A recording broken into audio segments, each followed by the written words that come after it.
Несколько лет назад у жителей села Анхуа Гудаутского района в буквальном смысле земля ушла из-под ног. Оползень не пощадил ни одного участка в округе. Сошедший пласт земли уничтожил большую часть садовых угодий семьи Аргун. Трехэтажный дом чудом остался цел. Когда пандемия началась, граница закрылась, вот тогда уже эта проблема большая была у нас.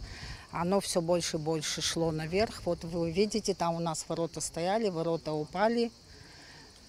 Весь двор невозможно было заехать, и вообще жить было очень опасно. Вот сами видите, дом, где стоит, вот первый же столб, там уже вот все ушло.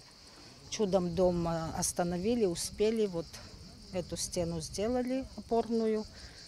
И слава богу, мы уже переехали, даже жили в другом месте, переехали, вот с мая живем здесь. Кроме того, из-за оползня пострадала единственная дорога, соединяющая село с городом. Жители обратились за помощью к государству. Для укрепления участка была возведена подпорная стена длиной 66 метров.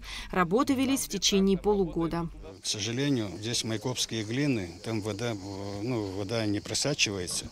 Наверху, где состыковывается земля и майкопские глины, там все, как мыло. Все наползет. Сами видите, дорога уже остановилась. Сделали ребята подпорную стену. И считайте, что дорогу сохранили. Тем не менее, проблема пока не решена полностью. Ниже земля продолжает ползти. Под угрозой железная дорога.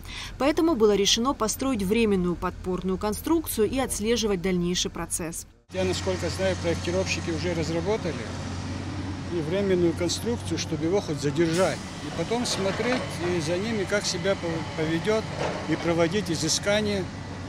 Это обязательно здесь надо изучить грунты. Это и делать каскады, чтобы как положено содержать его, каскадами надо закрепить. Это огромные деньги стоит. А если это не убирать отсюда землю, вот видели, железная дорога, она все в течение, там уже будет все, закроется. Вот и вынуждены ребята уже третий месяц всю землю убирают, выбирают. Вот сами видите здесь какое положение.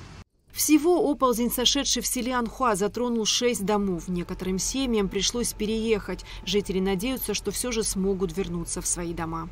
Эсма Гуланзе, Алексей Баструков, Абхазское телевидение.